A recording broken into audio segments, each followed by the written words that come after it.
circunstancias. No digo que algo malo vendrá sobre nosotros, pero sí digo, hay personas aún en este momento sufriendo persecución del Evangelio, persecución por el nombre de Cristo.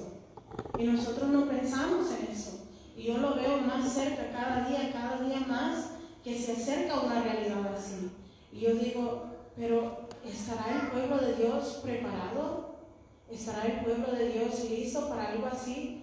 Porque imagínense, hermanos, esto del COVID no sucedió en momentos, incrementaciones así a lo largo, como comenzó en tal día, pero llegó a hacer frutos. No, eso fue de casi de la noche a la mañana. Teníamos planes de ir para North Carolina el día que dijeron ya no se puede viajar, COVID ha entrado al país y todos estamos expuestos. Entonces, y allí se cancelaron todos los planes. ¿Quién esperaba estar 4, 5, 6 meses sin trabajo? ¿Quién pensaba en el estado de Nueva York, que es el estado donde no duermen? Dicen aún, bueno, la ciudad es la ciudad que no duerme, pero este estado es un estado que se conoce por su trabajo, por su habilidad.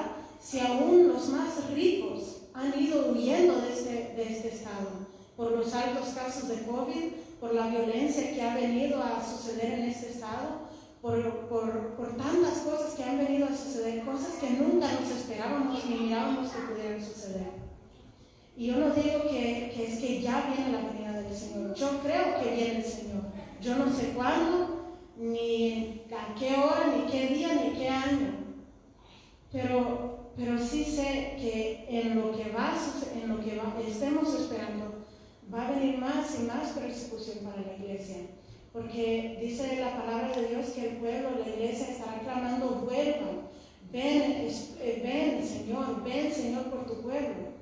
Pero para que un pueblo clame, para que un pueblo llore, para un pueblo le grite al Señor que vuelva, tiene que ser porque algo le está presionando. Y yo pienso también en el pasado. Imagínense, estaba escuchando una mujer que estaba diciendo que nosotros hemos nacido para este tiempo, que no fue por casualidad que nacimos en este año, en la generación que nacimos o en el tiempo que nacimos, porque a veces podemos decir, ay, ¿para qué nací ahora? Si ahora se está poniendo fea la cosa. Pero tenemos que creer que Dios nos ha predestinado para este tiempo. Dios ha pensado en nosotros desde antes que naciéramos para este tiempo. Y yo creo si vemos que se va apretando la cosa, si vemos que las cosas se están poniendo serias, el gobierno no está para el pueblo, el gobierno es para él mismo. Dios es el único que está por su pueblo. Entonces nosotros como hijos de Dios no miremos a los príncipes, a los reyes, a los gobernadores, a los presidentes, que ellos quizás puedan dar una solución momentaria, pero no es algo que nos va a salvar, no es algo que nos va a ayudar. Entonces, y yo creo que si el Señor nos ha llamado para este tiempo y nos tiene en sus planes, nos tiene sirviéndole, no es para que solo vengamos a la iglesia y alabemos y escuchamos y oramos y ya. No, es para que nos preparemos, porque va a haber un día donde vamos a tener que ser probados en el fuego. A veces pensamos que las pruebas son deudas. Yo sé que yo lo he pensado, que las pruebas pueden ser deudas o situaciones, sean relacionales, familiares o lo que sea. Pero si vemos, cada generación ha tenido su prueba. Han habido generaciones que han vivido por la plaga negra, generaciones que han vivido por la persecución de la iglesia, por la iglesia católica, que esa gente sí sufrió, esos cristianos sí sufrieron, pero gracias a Dios están con el Señor ahora. Hay personas que sufrieron por la Primera y la Segunda Guerra Mundial, por la Guerra Fría, por tantas situaciones, países que han padecido hambre, países que han padecido enfermedades, y Dios los llamó para ese tiempo. Los cristianos, yo cuando aprendía de la persecución de la iglesia cristiana por la iglesia católica, yo decía, gracias a Dios que nací en este tiempo, porque eran horrendas las cosas que le hacían al pueblo de Dios. Pero esas personas no se acobardaban. Tenían, como aprendíamos durante la pandemia, coraje. No coraje de enojo, como a veces pensamos que significa, sino coraje de valentía, de fuerza, de convicción. Que ellos para ese tiempo habían nacido. Y tenemos esos hombres, esas mujeres que son ejemplos para nosotros ahora. Que aunque sufrían esa persecución por la Iglesia Católica, pero no tenían temor en decir que ellos eran hijos del Señor, que ellos eran cristianos evangélicos, que eran cristianos protestantes. No tenían miedo. Y yo pienso, y ahora que vemos que otra vez se va apretando la situación, yo no sé el día de mañana si más bien el Señor va a abrir las puertas para nosotros, traer bendición y vida eterna, aunque el Señor siempre nos bendice. Y dice que en los últimos días el pueblo de Él va a estar más avivado. Pero yo digo, serán días de color de rosa que nos esperan, o días de persecución, o días de tribulación, o quizás no para nuestra generación, pero quizás como ya soy madre, yo pienso en Séfora, y yo pienso en los hijos que tendré, y qué pasarán ellos, y qué vivirán ellos. Y yo digo, como anhelo regresar a los 90s, donde no había problema alguno, donde todo estaba bien, todos se llevaban, todo se miraba bien. Pero no, estamos en este tiempo y el Señor nos ha llamado para este tiempo. Y de la única manera que nosotros podemos persistir y ser esas personas valientes, con coraje, es aferrándonos más a Dios ahora mientras tenemos tiempo. Ahora mientras tenemos aún la Biblia. Yo no sé el día que comenzarán quemando Biblias. Va a llegar un día donde van a quemar las Biblias, donde van a quitar la palabra de Dios. Y vemos hoy en día cómo el hombre ha llegado a odiar a Dios, cómo el hombre ha llegado a odiar a nuestro Creador, a odiar al cristiano, al hombre y a la mujer cristiana. Quizás aquí, como estamos en el pueblo de Easter Bay, solo nos conocemos entre nosotros y solo hablamos entre nosotros. No nos damos cuenta de los planes horribles que están sucediendo alrededor del mundo. Pero este país fue una nación que se fundó en el Señor, en el amor a Dios, en la creencia en el Señor, por hombres y mujeres como usted y yo, cristianos evangélicos, protestantes, que creían en Dios, que creían en el Padre, el Hijo y el Espíritu Santo. Pero ¿qué pasó? Ha llegado esta nación a un lugar donde ha llegado a odiar a Dios, a odiar a los creyentes, a odiar al cristiano. Y puede ser que vengan días de bien, pero también, hermanos, yo les pido y eso lo conversamos con el hermano ahí, porque también me dejó pensando esa noche, no dormí tan bien pensando en eso, porque hablamos algo así que dijo que tenemos que buscar más de Dios, tenemos que aferrarnos más a la palabra y todo. Pero es cierto, porque cuando vengan esos días, yo no quisiera ser de las personas que dijera yo no conozco al Señor o yo no soy cristiana. Yo quisiera ser de las personas que con convicción, aunque pueda tener cualquier situación en contra de mí, siempre pronuncie el nombre del Señor. Y yo no digo que eso va a ser ahorita o mañana o que me va a suceder. Yo ya le he pedido al Señor que yo no vaya a ser de los mártires que dice que todavía faltan. Búsquenlo, hermanos, ahí está la palabra. Yo lo hallé por accidente, pero no recibo esa palabra. Pero hay una palabra ahí donde los mártires le claman al Señor día y noche que se venga por ellos, que haga justicia por ellos. Y Él dice todavía no, porque todavía faltan algunos que se van a añadir a ustedes. Entonces yo no me quiero añadir a esa lista, pero también quisiera ser una mujer de convicción. Yo ahorita puedo decir soy una mujer de convicción, yo no me niego ahorita, pero yo quisiera, aún en medio del fuego, aún en medio de la prueba, así como Sadrach, Mesach y Abednego, que confiaron en el Señor, que no les importaron que Nabucodonosor quería que ellos se postraran ante la imagen de oro. Quisiera ser como esos hombres valientes. Y eran jóvenes, no eran señores, ya no voy a mencionar a ninguno aquí, pero no eran señores, sino que eran jóvenes. Quizás de la edad de Samuelito o de Edison, o quizás de 24 años como yo, o de 30, 32 como Romano, como Aníbal, pero eran jóvenes, hombres jóvenes. Y a pesar de estar en el palacio, de trabajar para el rey, a pesar de ser hombres que se llevaban ahí entre los babilónicos, ellos no negaron su fe, no negaron a su Dios. Entonces, yo quisiera que cada uno de nosotros fuéramos esas personas de convicción, que cuando venga esa prueba de fuego, yo no sé qué traerá el Señor para nuestra generación o qué traerá este tiempo, porque todo ya está moviéndose, ya la llanta ya comenzó a rodar y eso no se acaba. Por más que uno quiere retroceder el tiempo, no se puede. Por más que uno quiere llegar a los días que uno dice, lindos o no se puede. Lo que pasó, pasó y nosotros tenemos que prepararnos por el futuro. Y no les digo porque no están haciendo nada, sino porque si miramos hoy en día, el pueblo de Dios está muy cómodo, está muy confiado en los tiempos y no se está preparando para el día de mañana, no se está preparando para el día en que vendrá el Señor. Y me gustó algo que decía un predicador que estaba escuchando, Román. Yo casi no escucho así, a mí me gusta más la gente viejita, los que ya murieron, porque dejaron un legado tras de ellos. ¿Sí? Soy bien old fashioned.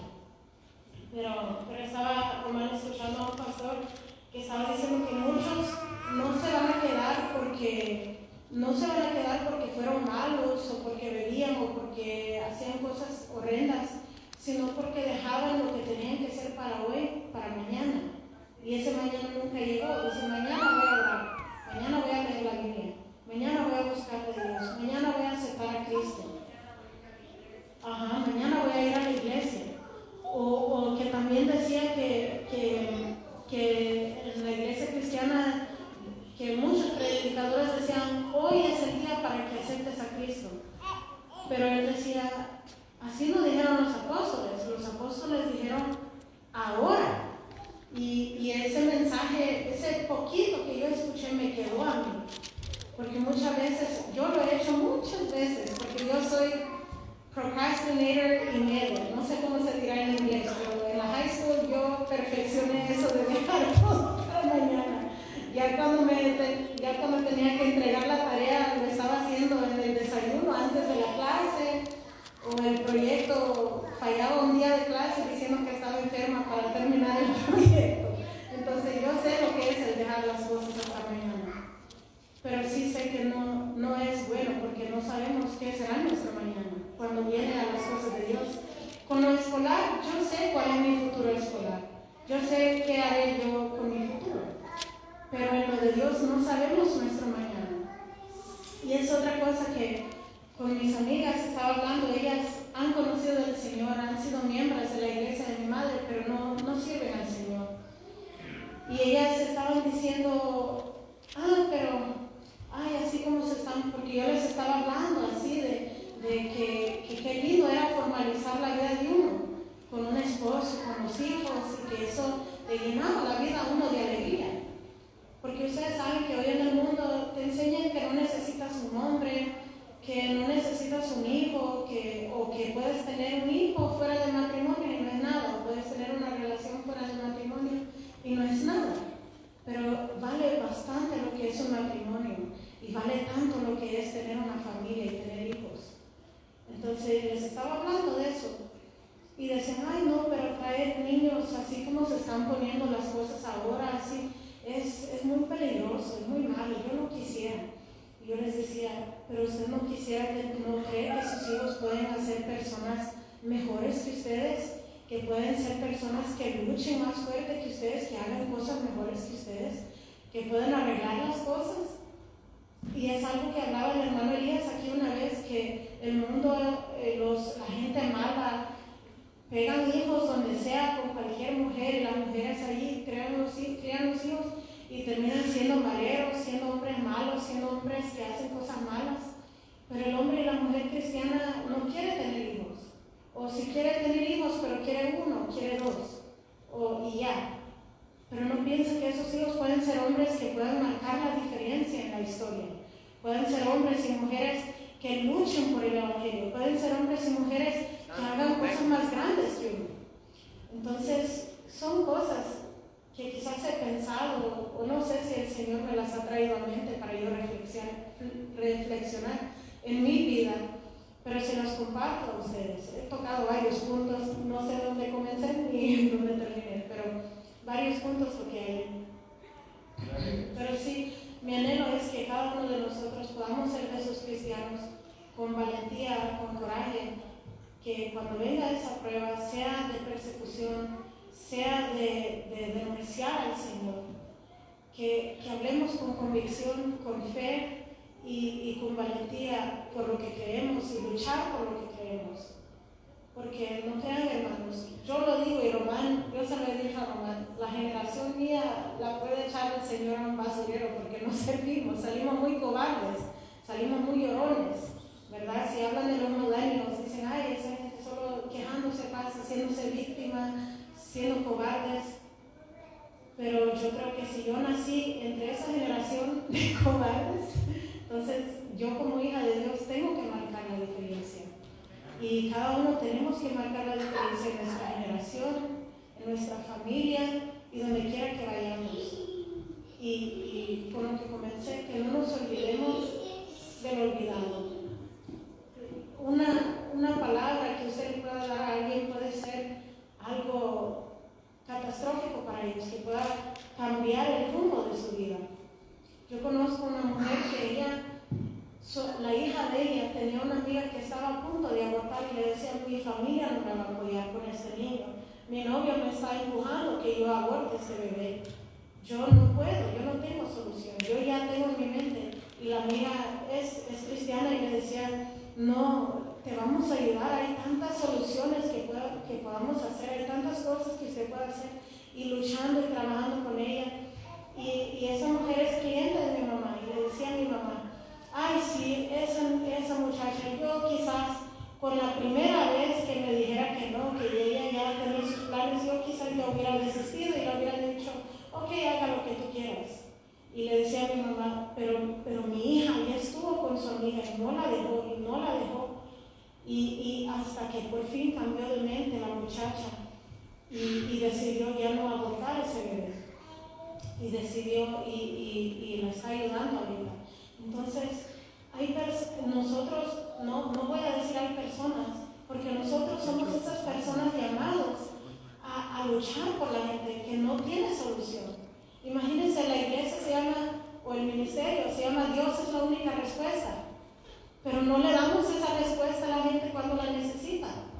Entonces hay personas que están esperando a alguien que les dé la mano, que les dé una solución, que les dé una esperanza. Y el Señor a nosotros nos ha llamado para ser esas personas. Y una cosa más, que era lo que yo quería compartir. Eso lo escuchamos, Miriam y yo estábamos escuchando un comentarista conservativo que estaba hablando con un pastor de California y estaba hablando cómo la iglesia cristiana, uno piensa que las ayudas que hay hoy en día, si usted le dice sea un cristiano, a un mundano, a un católico, a un budista, a un hindú, que si hay que ayudar al ciego o no, todo el mundo te diría, obviamente hay que ayudar a los ciegos, obviamente hay que ayudar a los niños con síndrome de Down, obviamente hay que ayudar a esa gente, ¿cómo se dice? Lisiados. Hay que ayudar a esa gente. Cualquier persona te lo diría hoy. Pero ¿de dónde vino ese valor? Porque en el tiempo de Jesús, decía el comentarista, que en ese tiempo, en Roma y en Grecia, él dio el ejemplo de los ciegos. Los ciegos eran personas menospreciadas por la sociedad. Los usaban como esclavos o los mataban en el bosque. Ya cuando se daban cuenta que eran ciegos, no servían para nada, no servían para la sociedad. ¿qué iba a hacer un ciego? Nada, no podía ver.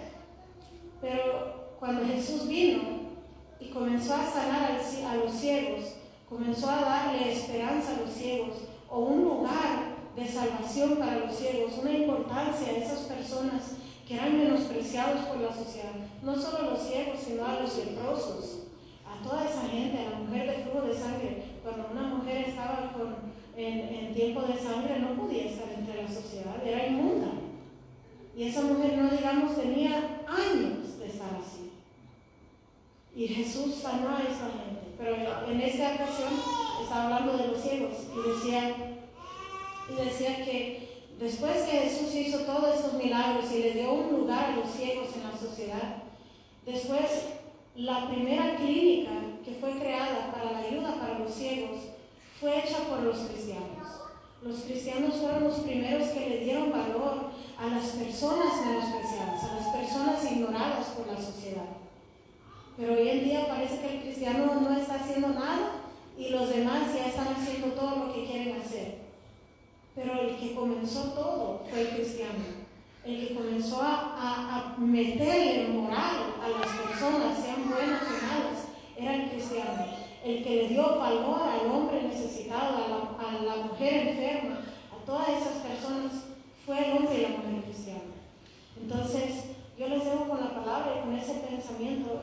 Pensé que era algo bonito para compartir, que yo no lo sabía, que el cristiano fue el primero en implementar la primera clínica de ciegos para ayudar a los ciegos.